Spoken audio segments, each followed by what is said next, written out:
안녕하세요 여러분, 글로벌 커리어 개발 커뮤니티 어플라이의 유현실입니다.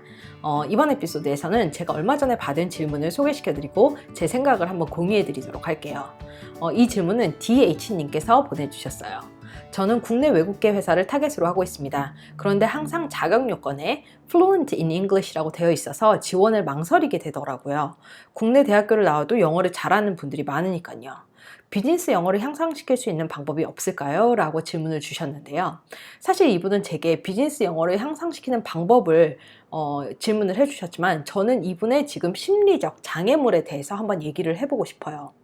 많은 분들의 경우 자신이 이 채용 공고에서 요구하는 모든 요건을 100% 만족시키지 않으면 어차피 떨어질 거라고 생각을 하기 때문에 지원을 아예 안 하게 되는 그런 경우가 많이 발생을 해요. 특히나 뭐 경력 연수라든지 아니면은 뭐 영어 레벨이라든지 이런 것에 굉장히 많이 움츠려들게 되시더라고요.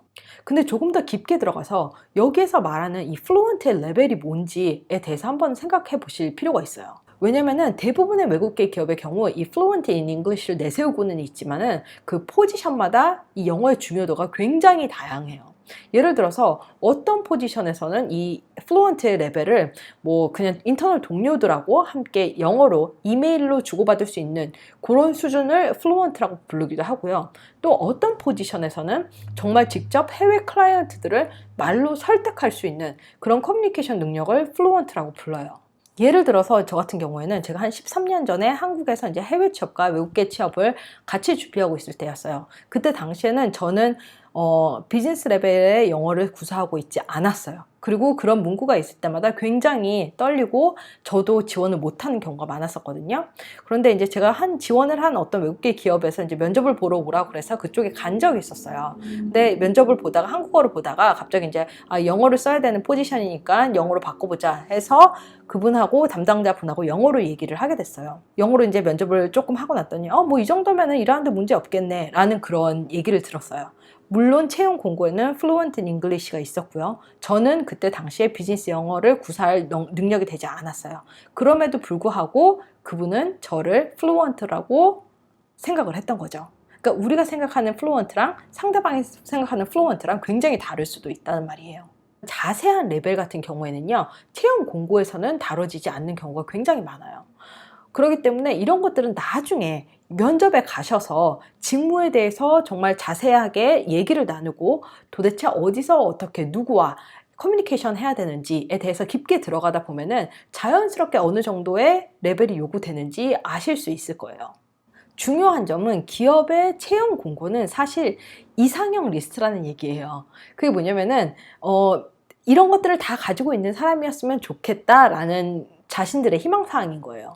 우리도 근데 그렇잖아요. 왜 만약에 연애를 할 사람이나 아니면 결혼을 할 사람에 대해서 난 이렇게 가지고 있는 사람이 좋아 라고 그런 이상형 리스트가 있잖아요. 근데 우리는 실제로 그렇게 이상형 리스트와 꼭 맞는 사람과 결혼하게 되나요? 아니면 연애하게 되나요? 아니잖아요. 한 6개, 7개만 잘 맞아도 그 사람의 나머지 부족한 부분이 눈 감아치는 그런 선택을 하잖아요. 기업도 마찬가지예요. 정말 6개, 7개 정도가 잘 맞는다면은 그런 부족한 부분은 넘어가게 될 수도 있어요. 꼭 10개 중에 10개를 다 가지고 있는 사람이 있다고 해서 10개 중에 6개를 가진 내가 안 되는 거는 아니에요. 그렇지 않은 경우가 굉장히 많이 일어나고 있어요. 그런데 여기서 중요한 게 한 가지 있어요. 내가 이 지원하는 팀에서 가장 중시하는 스킬을 내가 잘 가지고 있냐, 요거예요. 모든 스킬이 나열되어 있다고 해서 모두 다 우선순위가 같은 건 아니에요. 어떤 거는 우선순위가 훨씬 더 높고 어떤 거는 뭐 있어도 그만 없어도 그만인 경우가 굉장히 많아요.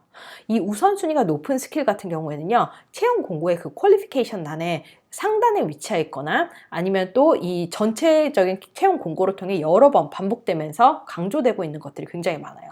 이거를 내가 잘 가지고 있는지 한번 객관적으로 생각을 해보세요.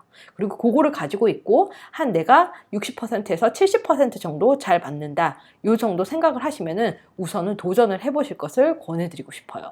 그런데 이렇게 도전을 할 때 만약에 다른 사람들하고 똑같이 그냥 온라인 입사 지원 시스템에 넣고 그냥 앉아서 기다리는 것은 좋은 방법이 아니에요. 왜냐면은 내가 지금 10개 중에 10개를 가지고 있는 사람에 비해서 분명히 모자란 게 있잖아요. 그럴 경우에는 사람과 사람의 그 커뮤니케이션을 통해서는 잘 풀어낼 수 있지만 기계에서는 풀어내기가 굉장히 힘들어요.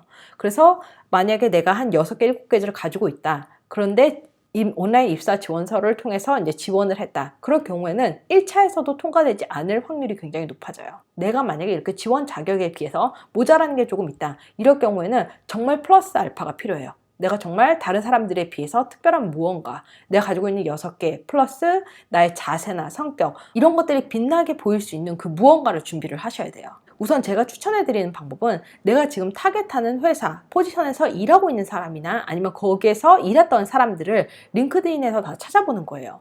그리고 거기서 이제 그 사람들에게 물어보는 거죠. 아, 지금 이 팀에서 일했는 것 같은데 나는 이런 걸 궁금하고 있는데 너네 팀이 이런 거를 어떻게 하고 있니? 그러면서 다양한 정보를 많이 모아주세요. 그런 인터넷에서 얻을 수 없는 중요한 정보를 모은 다음에 이 사람들을 통해서 내가 채용 매니저한테 직접적으로 이력서를 줄 수 있는 방법, 아니면 직접적으로 얘기할 수 있는 기회를 만들어내는 게 굉장히 중요해요. 이렇게 채용 담당 매니저한테 직접 이력서를 주게 되면은요, 온라인 지원 시스템을 통해서 뺑 돌아가는 것보다 시간과 노력을 줄이고 확률을 높일 수가 있어요. 만약에 이렇게 내가 타겟하는 팀에 지금 재직 중인 사람들을 찾아내고 그들과 네트워킹해서 그들을 통해서 의사결정 담당자와 직접 커뮤니케이션 하거나 이력서를 주고받을 수 있는 그런 잡서치 방식을 배워보고 싶으신 분들은요, 제가 아래에다가 어플라이의 잡서치 전략 마스터 클래스 강의를 링크를 걸어둘게요. 한번 확인해 보시기 바라겠습니다.